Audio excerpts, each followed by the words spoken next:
Justru kalau menurut saya sekolah-sekolah yang cukup progresif itu dia akan berusaha menyediakan informasi yang baik tentang hal ini, kesehatan seksual dan reproduksi, karena dampaknya akan luar biasa. Selain mereka paham tentang kondisi mereka, mereka bisa mencegah, ya kan, Iya. mencegah terinfeksi MS atau HIV, kemungkinan itu, dan mereka juga bisa jadi agent of change ya, Iya. atau mereka bisa menginformasikan informasi yang benar gitu kepada. Nah, kalau sekarang kan kita lihat mitos dan fakta, karena orang baru nyari-nyari informasi itu setelah umur dewasa, 20 Iya. tahun.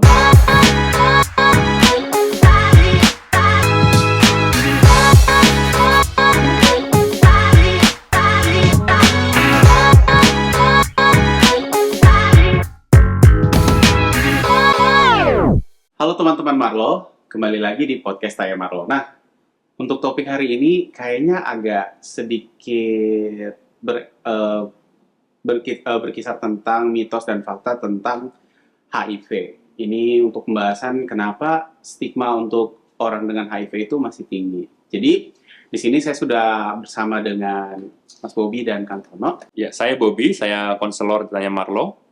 Dan saya Tono di Yayasan Kasih Suwito. Ya, nah, hari ini kita mau berbicara banyak soal mitos-mitos dan fakta-fakta sekitar stigma dan diskriminasi terhadap ODIF. Nah, Kang, mitos itu kenapa bisa terjadi sih, Kang? Mitos-mitos soal HIV itu kenapa bisa terjadi di sekitar orang-orang ODIF? Padahal itu kan informasi yang salah ya. Iya, ya jadi sebenarnya gini, isu HIV itu sendiri kan sangat sensitif, sangat dihindari oleh orang masyarakat banyak gitu ya sampai saat ini. Mungkin kalau para aktivis bilang sebetulnya saat ini orang udah banyak tahu, enggak juga. Justru masih banyak orang yang tidak tahu seperti apa sebetulnya HIV itu, penyebabnya, penularannya dan sebagainya. Nah, karena ketidaktahuan itulah maka orang lebih banyak percaya dengan mitos-mitos atau omongan orang lain, misalnya kayak HIV menular lewat gigitan nyamuk. Mungkin saat ini orang masih ada orang ngomong gitu, masih ada orang berpikiran seperti itu. Masih misalnya HIV menular melalui penggunaan alat makan bersama-sama. Masih ada yang percaya juga. Masih ada yang percaya. Karena kalau kita misalnya ketemu teman-teman ODIF yang kebetulan diskusi pada tahun-tahun ini loh, tahun 2025, 2024 saya juga masih ada, di mana ketika mereka ketahuan oleh keluarganya ternyata dia terinfeksi HIV, itu masih ada dipisahkan alat makannya, lalu kamarnya juga dipisahkan, masih ada sekarang.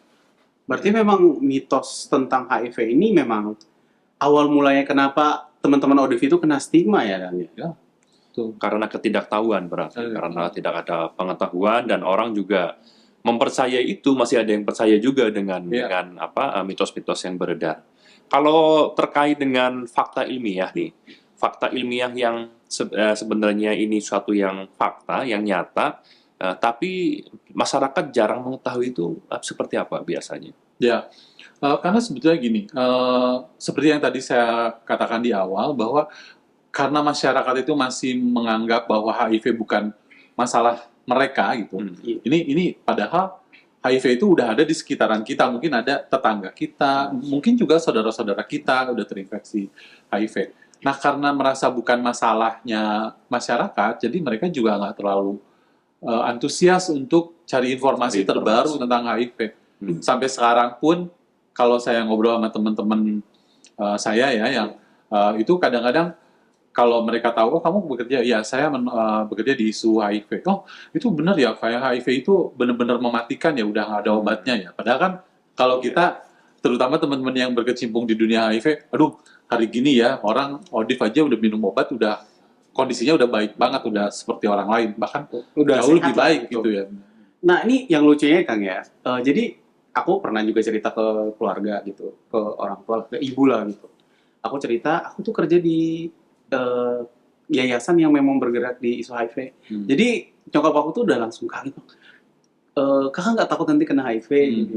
Terus aku coba approach dengan, oh ya HIV itu tidak menular begini, maksudnya tidak kontak sosial apa, atau lewat makan atau apa gitu. Yang murni ya lewat itu jarum suntik, yang dipakai bersama, hubungan seksual atau hubungan yang tidak aman gitu ya. Maksudnya hubungan berisiko. Nah, yang lucunya Kang, ternyata kakaknya nyokap aku itu adalah konselor. Konselor khusus untuk orang-orang dengan HIV itu di salah satu daerah di Nusa Tenggara gitu. Nah, ketika ngomong dengan kakak aku tuh lebih kakaknya nyokap aku itu lebih lancar gitu. Maksudnya tidak ada stigma atau apa karena memang udah paham. Nah, di sini ada sedikit mispersepsi soal HIV untuk orang-orang yang sudah teredukasi dengan yang belum teredukasi. Nah, itu menurut Kang Tono gimana? Padahal secara strata pendidikan nyokap aku tuh S1, tapi kenapa soal hal-hal yang sebenarnya itu bisa dicari tapi nggak kesampaian gitu Kang? Ya, itu tadi ya, karena informasi yang ada saat ini juga sangat terbatas. Kalau kita lihat sebetulnya yang punya kemampuan untuk memberikan informasi secara luas seluruh Indonesia adalah negara. Kementerian dalam hal ini mungkin Kementerian Kesehatan atau kementerian terkait. Tapi masalahnya isu tentang kesehatan tuh nggak hanya HIV juga. Iya. Jadi kan banyak isu lain, sehingga kadang-kadang kita tahu lah bahwa di Indonesia berita tentang HIV itu hanya muncul setahun sekali menjelang hari AIDS dunia. Dan itu kayak bersaing antara berita positif dengan perkembangan terbaru dari HIV dengan mitos dan fakta yang terus ditiup-tiupkan oleh media-media yang memang cari sensasi. Nah, itu jadi kadang-kadang kita lihat mitosnya itu tetap ada karena ya yang beredar di masyarakat juga tetap masih banyak tuh, gitu. Sementara kita juga lihat nggak semua orang yang pendidikannya tinggi juga paham. Bahkan kalau kita lihat saat ini, misalnya karena mungkin teman-teman ODIF banyak mengakses layanan kesehatan, justru orang-orang di layanan kesehatan yang pendidikannya sangat baik ya, sangat mumpuni, paham tentang ilmu kesehatan, justru melakukan diskriminasi terhadap ODIF. Nah kan, jadi ya kalau menurut saya memang kondisinya masih seperti itu ya, Bob, sampai saat ini. Termasuk dari sekian banyak hoax atau mitos yang beredar di masyarakat, di sosial media, kok ya masih ada aja yang mempercayai itu, kira-kira apa itu? Kok masih ada aja orang yang percaya misalkan ada produk makanan kaleng, minuman kaleng yang terkontaminasi darah orang HIV gitu. Itu kan menyebar waktu itu cepat banget dan orang juga pada cepat percaya itu. Ada jarum suntik loh, orang masuk jarum suntik di bioskop terus disuntikan ke buah itu gitu. Heboh banget. Terus ada yang nyuntikin ke buah-buahan. Itu kan kenapa ya orang mudah percaya? Apa karena sebegitu momoknya HIV sehingga jadi orang itu berita yang menakutkan menjadi mudah dipercaya gitu. Iya. Karena sepertinya dari zaman dulu kala ya, zaman saya pertama kali berkecimpung di HIV, akhir tahun 80-an hingga saat ini, memang HIV itu selalu dihubung-hubungkan dengan hal-hal yang menyeramkan, hal-hal yang buruk,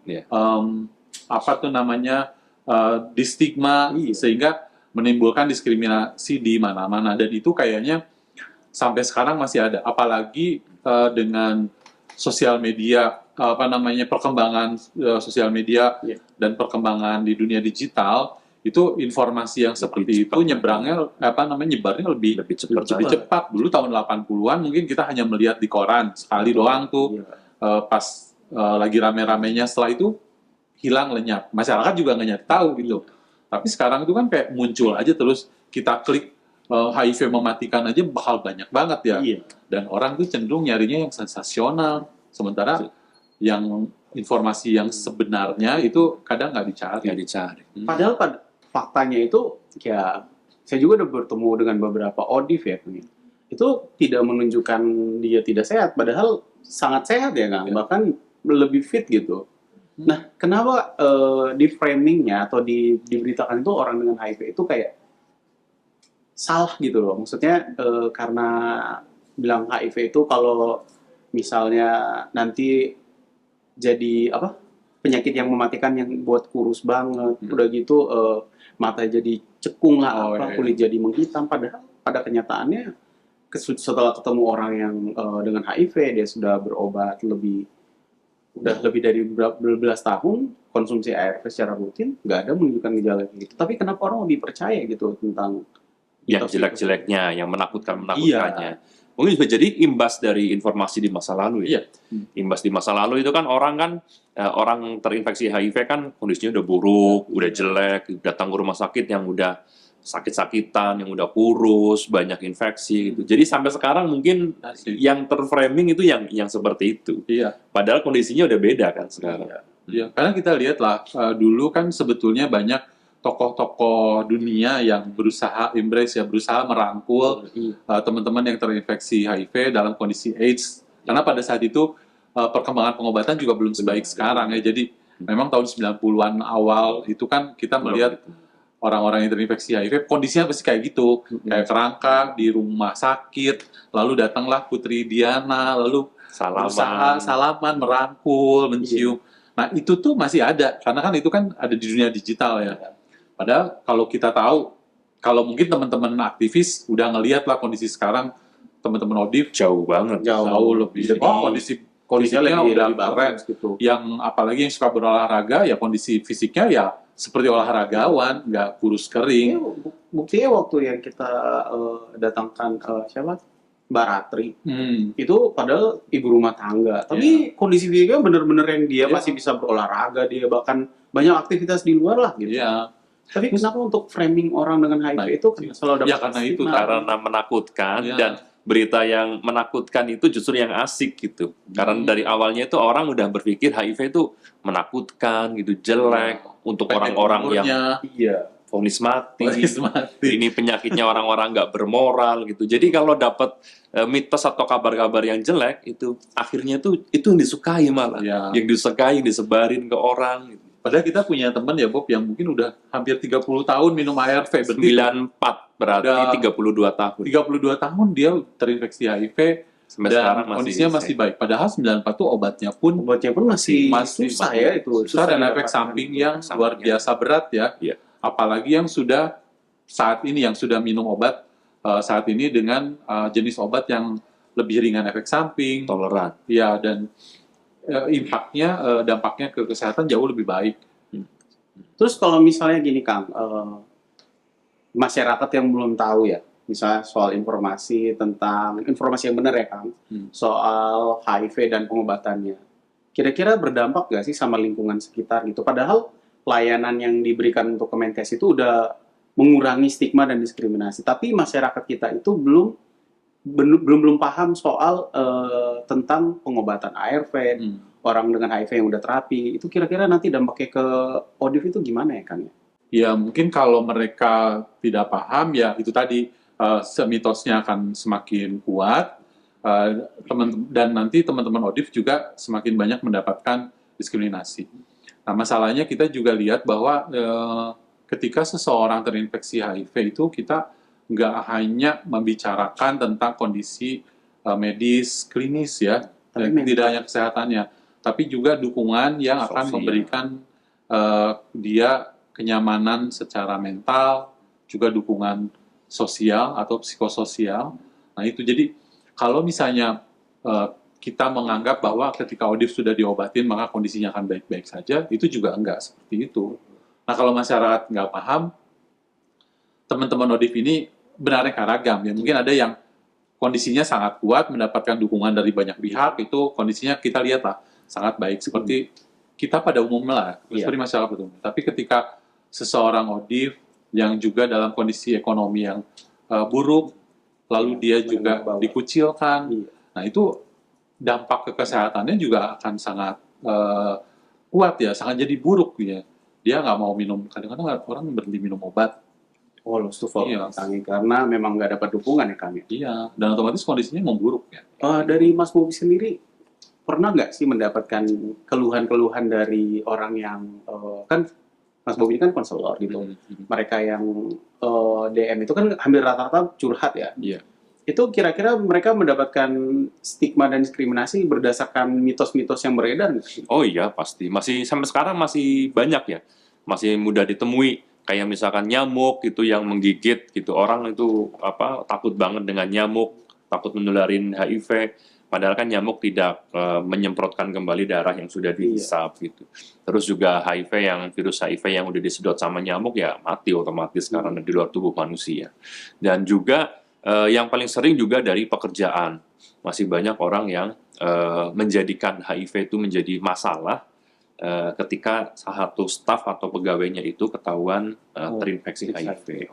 Nah itu juga masih sampai sekarang masih ditemui dan jadi kita nggak tahu nih sebenarnya regulasinya mau gimana kalau misalkan oke lah kalau misalkan si individu ini dia tidak bisa bekerja karena memang sakit-sakitan, karena memang lemah, udah nggak mampu secara fisik, oke lah itu dipermasalahkan. Tapi kalau kondisinya sehat, nggak ada masalah apa-apa, hanya masalah medical check up rutin kok ada pemeriksaan HIV terus terdiagnosis positif HIV, terus jadi dikeluarkan dari pekerjaan itu kan agak nggak. Padahal maksudnya ketika dia mau melakukan tes kesehatan, terus dia tahu statusnya, kan itu lebih cepat pencegahan ya, gitu, untuk menularkan lagi. Karena kan yang seperti kita tahu ya, Kang, ya, itu ada konsep U equals U gitu ya. Artinya sudah tidak terdeteksi, artinya tidak dapat menularkan lagi gitu. Bahkan itu udah banyak penelitian yang membahas soal itu. Tapi kenapa mitos yang beredar di masyarakat itu masih sering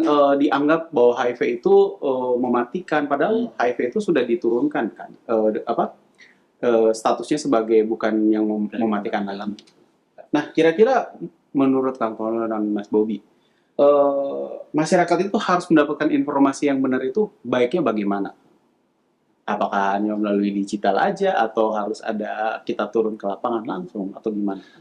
Saat ini mungkin kita masih ada kesempatan yang baik nih, karena kita untuk program HIV ini masih mendapatkan bantuan pendanaan dari Global Fund contohnya. Nah, dari pendanaan Global Fund ini salah satunya adalah dengan pemberian tim penjangkau secara fisik.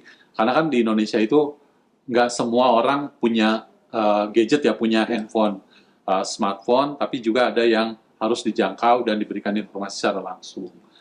Terus kita YKS dalam hal ini berusaha menciptakan platform digital dan sosial media kayak Tanya Marlo gitu kan, itu untuk menyediakan informasi-informasi yang benar dan baik yang kita berharap itu diakses oleh masyarakat. Nah, tapi saya juga balik ke awal bahwa sebetulnya ada tanggung jawab negara nih di sini yang harusnya lebih banyak itu memberikan informasi yang benar tentang HIV dan terus-menerus gitu, nggak bukan cuma satu dua kali. Dan mencakup banyak hal, mencakup keseluruhan. Sekaligus mungkin penyampaian dari mungkin pemerintah dalam hal ini Kemenkes gitu, mungkin cara penyampaiannya itu bukan hal-hal yang menakutkan ya Kang ya. Lebih mungkin lebih persuasif lah, lebih bukan yang menunjukkan hal-hal yang menakutkan, tapi ini loh pencegahannya tuh seperti ini, yang tidak membuat stigma lah gitu. Atau diskriminasi. Juga harus melibatkan banyak stakeholder ya. Kalau kita lihat ya, sebetulnya pendidikan itu yang harusnya cukup diberikan porsi yang banyak nih dalam menyampaikan informasi yang baik. Jadi Kementerian Pendidikan itu harusnya bisa punya bukan kurikulum ya, atau paling nggak memberikan informasi ke anak didiknya dari mulai tingkat pendidikan dasar. Nah juga karena sebetulnya HIV itu sangat berhubungan dengan kesehatan seksual dan reproduksi. Nah itu harusnya pendidikan kesehatan seksual dan reproduksi ini dimulai dari sejak awal. Ya mungkin SMP kali ya Kang ya. Dari prapuber kalau bisa malah. Dari prapuber itu berarti udah kelas SD ya? SD mungkin dengan dengan kemampuan mereka ya, dengan kemampuan mereka disesuaikan dengan kemampuan mereka untuk menerima informasi itu. Jadi bukan hanya setelah puber mereka udah dianggap dewasa, itu nanti malah terlambat. Justru sebelum puber itu kita udah siapkan. Bagus ya itu. Bagaimana kamu melindungi diri, bagaimana kamu menjaga diri dari kejahatan seksual yang mungkin bisa terjadi pada diri kamu. Bagaimana kamu bersikap ketika kamu dijahati terkait dengan seksualitas itu harusnya dari kecil udah diberikan. Jadi kesehatan seksual reproduksi bukan kita mengajarkan orang untuk berhubungan seks, tapi bagaimana menjaga diri sebelum menstruasi. Anak-anak prapuber Ya nanti diajarin, oh nanti kamu akan menstruasi. Begini loh cara membersihkan menstruasi. Menstruasi pak sedikit-sedikitnya berapa lama, paling lama berapa lama gitu. Jenis darah yang keluar warnanya beda-beda. Itu kan kesehatan seksual reproduksi sebenarnya. Tapi kan masyarakat sudah terlanjur pendidikan seks. Oh berarti ngajarin orang untuk seks. Ya udah kita agak menggunakan tema pendidikan reproduksi misalkan. Itu kan biar lebih luas. Cuman ya itu butuh lagi untuk ngomong dengan orang tua murid ya, karena sepengalaman saya kalau kita ngomongin soal pendidikan sex ed, kalau misalnya itu di ranahnya masih sekolah SD, SMP, SMA, itu harus ada prosedur yang diizinkan oleh orang tua muridnya. Iya. Karena agak susah kalau misalnya orang tuanya tidak mengizinkan, tapi sekolah melakukan itu nanti akan jadi masalah baru lagi gitu. Saya sih gini ya, saya menerapkan ini ke keluarga. Jadi ketika saya punya keponakan mulai masuk ke SMA, itu saya udah mulai ngobrol dengan mereka bahwa ini di luaran, ini kondisinya kayak gini, dan mereka pun mengiyakan bahwa oh iya, anak umur belasan itu udah memang membicarakan hal itu. Mereka mengakses dunia digital yang nggak bisa kesaring sama sekali. Nah, justru kalau menurut saya sekolah-sekolah yang cukup progresif itu dia akan berusaha menyediakan informasi yang baik tentang hal ini, kesehatan seksual dan reproduksi, karena dampaknya akan luar biasa. Selain mereka paham tentang kondisi mereka bisa mencegah, ya kan, mencegah terinfeksi MS atau HIV, kemungkinan itu, dan mereka juga bisa jadi agent of change ya, atau mereka bisa menginformasikan informasi yang benar gitu kepada. Nah kalau sekarang kan kita lihat mitos dan fakta, karena orang baru nyari-nyari informasi itu setelah umur dewasa, 20 tahun, dan kita juga tahu bahwa memberitahu orang dewasa itu agak sulit ya, dibandingkan dengan kalau kita memberikan informasi kepada anak yang masih muda gitu. Kemampuan penangkapannya berbeda. Termasuk misalkan nih, saya sebagai orang awam nih, saya ingin mencari informasi tentang HIV yang detail, yang komprehensif. Itu kan kalau saya punya kebutuhan untuk itu. Saya terdampak atau enggak, saya ada kebutuhan apa. Kalau saya sebagai seorang awam yang nggak punya problem dengan itu, nggak punya dampak tetangga, teman, keluarga atau apa, buat apa aku mencari informasi yang detail kayak U sama dengan U sekarang ya, ternyata kalau sudah tidak terdeteksi tidak menularkan. Itu kan yang dibutuhkan orang-orang yang memang dia membutuhkan itu. Kalau sebagai orang awam yang dia menganggap bahwa saya bukan bagian dari orang yang berisiko, terus untuk mencari itu untuk apa gitu. Jadi itu juga termasuk PR kita bersama ya. Jadi belum kebutuhan seseorang juga beda-beda mengenai informasi. Jadi kadang kita melihat bahwa teman-teman aktivis itu memberikan informasi yang jauh di awang-awang gitu ya sebetulnya. Padahal kita juga melihat bahwa masih banyak orang yang bahkan nggak tahu HIV itu apa. Penularannya seperti apa. Tapi informasi yang kita kasih udah sangat advance gitu ya. Itu yang harus kita perbaiki bersama. Iya. Nah nih, buat teman-teman Marlo yang mau cari tahu soal informasi HIV biar tidak terjebak di mitos dan fakta, nah kalian bisa kepoin Instagram, TikTok, dan X kita itu di tanyamarlo.id. Dan kalau mau lebih masif lagi informasinya, bisa kunjungi website tanyamarlo.id. Nah, dan jangan lupa juga nih, kalau mau bahas tentang hal-hal yang kayak gini di YouTube, jangan lupa subscribe, komen, dan like ya. Kita akan bahas lagi topik-topik mengenai HIV dan seputaran kesehatan seksual dan reproduksi di podcast kita berikutnya. Salam sehat semua. Salam sehat.